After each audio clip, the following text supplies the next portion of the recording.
आणि आम्ही खोटं बोलत नाही रेटून बीजेपी सारखं। 100% मतदान म्हणजे काँग्रेसला तुमच्या मताचा वापर करून घेतला आणि स्वतः मात्र सत्तेची मजा घेतली। बंधू आणि भगिनी, आज या ठिकाणी कोळी समाजाचा मेळावा आपण सगळ्यांनी आयोजित केला, त्याबद्दल तुमचे मनापासून आभार मानते। पाठिंबा आपण देत आहात, पण मी असं समजत नाही की तो मला आहे। हा पाठिंबा आहे काँग्रेस पक्षासाठी, हा पाठिंबा आहे लोकशाहीसाठी, हा पाठिंबा आहे आरक्षणासाठी, हा पाठिंबा आहे महागाई कमी करण्यासाठी, हा पाठिंबा आहे सोलापूर दुष्काळ मुक्त करण्यासाठी। ही लढाई माझ्या एकटीची नाहीये, ही आपल्या सगळ्यांची लढाई आहे। पण जरी निवडणूक माझी असली तरी विजय तुमचा झाला पाहिजे, ह्या अनुषंगाने आपण काम करणं महत्त्वाचं आहे। अवघ्या 2 दिवसात ही निवडणूक आहे, रात्र वैराची आहे, गाफील राहून चालणार नाही। मी तुम्हाला सगळ्यांना एवढं सांगू इच्छिते की कोळी समाजाच्या अनेक मागण्या आहेत। मला माहिती आहे निंबर्गी सर आणि मी अनेकदा आम्ही त्या ठिकाणी त्याबद्दल आम्ही चर्चा देखील केली आहे।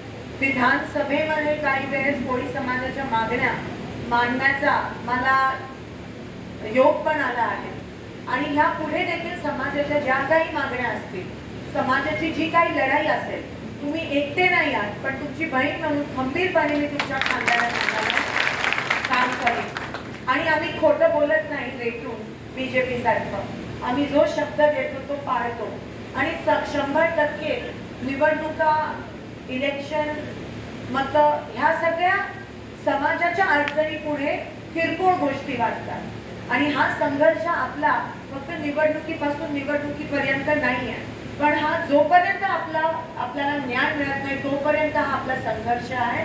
आणि मी तुमच्या सोबत आहे, तुमचा आशीर्वाद असला आणि तुमची सेवा करण्याची संधी मिळाली तर 100% कोळी समाजाचा आवाज हा लोकसभेमध्ये मी मांडण्यास पुढाकार घेईन, अशी तुम्हाला या ठिकाणी एक शब्द देते, विश्वास देते। आणि आपण सगळ्यांनी पाठिंबा दिला, वेगवेगळ्या गावातून वस्तीतून आला, आपल्या समाजाचं 100% मतदान झालं पाहिजे याकडे आपण लक्ष केलं। 100% मतदान म्हणजे काँग्रेसला, सगळ्यांनी 100% मतदान काँग्रेसला केलं पाहिजे अशी मी विनंती करते। आणि तुमची बहीण या नात्याने मी समर्थपणे लढायला या ठिकाणी तयार आहे आणि तुमच्या मागण्या पूर्ण होईपर्यंत आपण शांत बसणार नाही। त्यासोबत पाण्याचा विषय असेल, महागाईचा विषय असेल, मागच्या 10 वर्षात भारतीय जनता पक्षाने आपल्याला फक्त खोटं सांगितलं, तुमच्या मताचा वापर करून घेतला आणि स्वतः मात्र सत्तेची मजा घेतली, तुमचा अपमान केला। कारण जे काही जेवढं सांगितलेलं त्याची पूर्तता भारतीय जनता पक्षाकडून झाली नाहीये, तुमच्या बरोबर धोका झालाय। आणि आज म्हणून शिवसेना, उद्धव बाळासाहेब ठाकरे गट असेल, शरद पवार साहेबांची राष्ट्रवादी असेल किंवा आम्ही काँग्रेस, आम्ही सगळे एकत्रित आलो तुमच्यासाठी, तुम्हाला न्याय मिळवून देण्यासाठी आणि ते करून आम्ही दाखवू, एवढंच या ठिकाणी शब्द देते। तुम्ही वेळात वेळ काढून इथे आलात आणि आशेने तुम्ही आमच्याकडे बघत आहात, नक्कीच आम्ही तुम्हाला निराश करणार नाही, एवढं मी एक बहीण या नात्याने तुम्हाला आश्वासन देते। आणि हा जो तुमचा संघर्ष आहे अनेक वर्षापासून तो देखील वाया जाऊ देणार नाही, एवढं पण या ठिकाणी मी सांगते। आपण सगळे जोमाने काँग्रेस सोबत राहूया, कारण काँग्रेस पक्षाला जाणीव आहे समाजाबद्दल, तुम्ही अनेक वर्षापासून बघितलंय। आणि 100% आम्ही जे काही मागण्या ते पूर्ण करण्यासाठी मी कटिबद्ध शेवटपर्यंत असेल, एवढंच या ठिकाणी सांगते। आपण सगळे वेळात वेळ काढून आला त्याबद्दल मनापासून आभार मानते। 7 तारखेला पहिल्या क्रमांकावर आपलं नाव आणि चिन्ह आहे आणि तुम्ही आशीर्वाद स्वरूपात मला मतदान करा एवढी विनंती करते।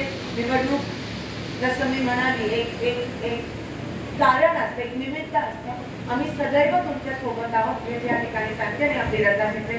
धन्यवाद। जय हिंद, जय भारत। देश विदेशातील प्रत्येक घडामोडींचे लाईव्ह अपडेट मिळवण्यासाठी आता साम टीव्हीच्या सर्व सोशल मीडिया प्लॅटफॉर्मला लाईक, फॉलो आणि सबस्क्राईब करा। तसंच सर्व नोटिफिकेशनसाठी बेल आयकॉन प्रेस करायला विसरू नका।